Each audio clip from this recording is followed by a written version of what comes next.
Assalamualaikum warahmatullahi wabarakatuh. Halo, kami dari kelompok 1. Kami ingin melakukan wawancara terkait dengan pelaku UMKM yang ada di Lumajang. Sebelumnya perkenalkan, saya Nur Intan Baiduri dan rekan saya Marila Diva Julianda. Ilham. Oke, di sini kita akan memulai proses wawancara tersebut. Baik, dengan Mbak siapa? Dengan saya Nur Intan Baiduri selaku karyawan dari Jersey Space. Oke, yang pertama ini saya akan menanyakan tentang profil UMKM. Untuk nama usaha, jenis produk, dan lama berdiri usaha ini? Usaha kami itu bernama Jersey Space yang bergerak di bidang pembuatan jersey. Jadi untuk teman-teman yang mau buat jersey custom, kita juga melayani dalam jumlah satuan ataupun pesanan banyak seperti itu. Terus usaha ini juga berdiri sejak tahun 2019 yang sudah berjalan 6 tahun dari sekarang. Mulai dari sekarang. Kemudian untuk jumlah karyawan dan struktur usaha di sini itu seperti apa? Untuk jumlah karyawannya sendiri itu kita mempunyai 8 orang karyawan yang terdiri dari 2 desainer, terus yang 2 itu 3 orang bagian penjahit, terus 1 orang bagian penjaga penjaga print kertas, terus 2 orang lagi bagian pemotong kain seperti itu. Jadi cukup jelas ya pembagian tugasnya. Yeah. Kemudian selanjutnya siapa target pelanggan utama? Target pelanggan kami itu biasanya seperti orang-orang yang mengikuti olahraga kayak tim futsal, volley dan lain-lain, seperti mereka yang memiliki komunitas dalam acara perolahragaan seperti itu. Oke. Kemudian selanjutnya ini berkaitan dengan teknologi. Apakah usaha jersey ini sudah menggunakan platform digital? Kalau iya, apa aja? Dulu itu sebelum tahun 2024 itu kita menggunakan belum menggunakan platform digital, jadi hanya di offline store saja. Terus pada pertengahan 2024 itu kita sudah melakukan penjualan melalui marketplace seperti TikTok, Shopee, WhatsApp dan lain-lain untuk menjangkau pelanggan yang lebih luas seperti itu. Oke, jadi sudah menggunakan platform digital ya? Ya. Kemudian bagaimana cara menjaga keamanan data transaksi? Untuk data transaksi itu biasanya pembayarannya itu bisa melalui transfer atau dompet digital. Terus kami selalu memeriksa terlebih dahulu atau mengecek terlebih dahulu untuk bukti pembayaran sebelum pesanan kita proses seperti itu. Oke, cukup jelas dan aman ya? Ya. Kemudian apakah pernah memanfaatkan data penjualan untuk kebutuhan bisnis? Iya, biasanya kami itu lihat dari model jersey yang paling sering dipesan pelanggan. Jadi supaya bisa jadi referensi desain dan stok bahan ke depannya seperti itu. Baik. Kemudian terkait proses bisnis, itu bagaimana alur kerja dari pesanan hingga produk sampai ke pelanggan? Biasanya pelanggan itu kalau mau order banyak menghubungi kami dulu melalui WhatsApp atau marketplace seperti itu.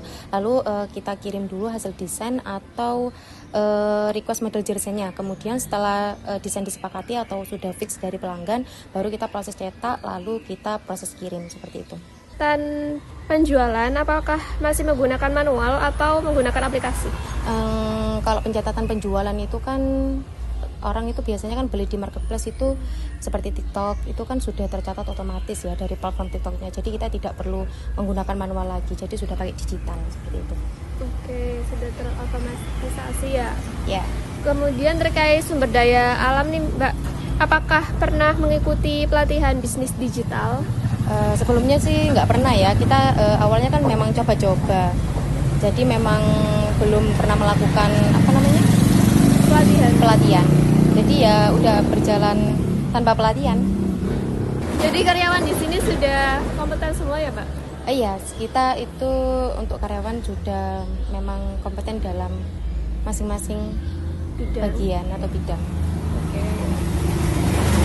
Kemudian pertanyaan terakhir dari saya, bagaimana sikap karyawan terhadap perubahan sistem baru? Awalnya sih memang belum terbiasa ya, karena dulu itu yang masih belum buka marketplace di TikTok atau Shopee itu kan penjualan masih belum banyak banget ya. Jadi untuk sekarang itu sudah mulai melakukan sudah mulai buka di marketplace itu agak kewalahan banget sih. Tapi ya nggak bingung-bingung banget, tapi cuma kewalahan aja karena pesanan itu semakin hari semakin banyak seperti itu. Iya, karena kalau dijual secara online kan banyak yang pesan, dan juga ini pesanannya menjadi kayak membludak gitu. Ya, Khususnya jadi- di event-event kayak tanggal kembar. Ya gitu. Kayak di event tanggal kembar itu banyak banget karena untuk pelanggan sendiri itu kan kalau jualan di marketplace kan nggak hanya di sekitar Lumajang saja, jadi dari berbagai macam wilayah seperti itu.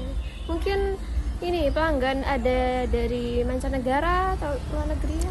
Kalau itu belum pernah sih, belum ada. Adanya ya cuma paling banyak itu di Kalimantan sama di Batam. Paling banyak itu penjualan kita terlaris itu di Batam. Terkait pesanan sendiri itu biasanya per bulan berapa pieces? Untuk per bulannya itu sekitar dari 200 sampai 300 piecesan. Itu belum termasuk dari untuk pesanan tim ya, itu hanya pesanan satuan aja seperti kayak cuma buat satu pelanggan aja, karena kan banyak banget nih biasanya orang pesan untuk satu tim. Jadi terhitung kalau satu bulan itu biasanya terjual dari 300 sampai 500 pieces seperti itu. Wow, banyak sekali ya. Ya. Baik, terima kasih Mbak. Apakah ada rencana pengembangan digital ke depan untuk usaha ini, Kak? Kedepannya sih kami hanya ingin memperluas usaha dan juga meningkatkan penjualan online agar jersey space ini lebih banyak dikenal luas oleh beberapa wilayah seperti itu. Oke, gitu ya. Ya. Dan untuk pengambil keputusan utama dalam usaha jersey ini siapa ya, Kak, kalau boleh tahu? Di sini tuh pengambilan keputusan terbesar itu ada di pihak manajer selaku yang mengepalai usaha jersey space ini. Jadi kalau nanti memang ada kendala atau apa-apa itu untuk pengambilan keputusan sendiri itu dari pihak manajernya langsung seperti itu. Berarti bukan dari atasan langsung ya, Kak, ya? Bukan, jadi langsung dari pihak manajernya. Untuk atasannya aja cuma melihat kondisi jersey space saja. Jadi untuk pengambilan keputusan tersendiri itu langsung dari pihak manajer. Oh, oke, siap. Dan cara usaha ini untuk menjangkau pelanggan baru itu dengan melakukan apa, Kak?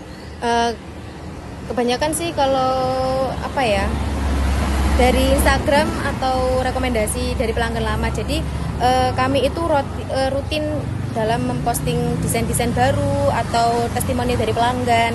Selain itu juga kami juga aktif menawarkan ke komunitas futsal atau komunitas yang pecinta olahraga lah, seperti itu. Berarti door to door gitu, Kak, ya? Ya, Mulut ke betul. mulut gitu, Kak, ya? Ya.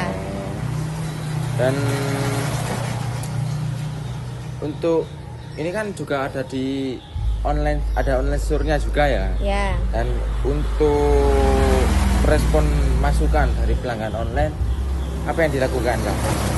Kami itu biasanya kan pelanggan itu kalau mau request itu kan harus chat dulu di bagian sebelum melakukan pembelian kan itu biasanya kan ada yang mau request custom nama, nomor punggung, logo ataupun sponsor itu kan harus melalui dari penjual dulu. Jadi kita itu membalas dari komentar ataupun dari pesan marketplace sendiri atau DM Instagram dalam waktu 1-2 jaman seperti itu.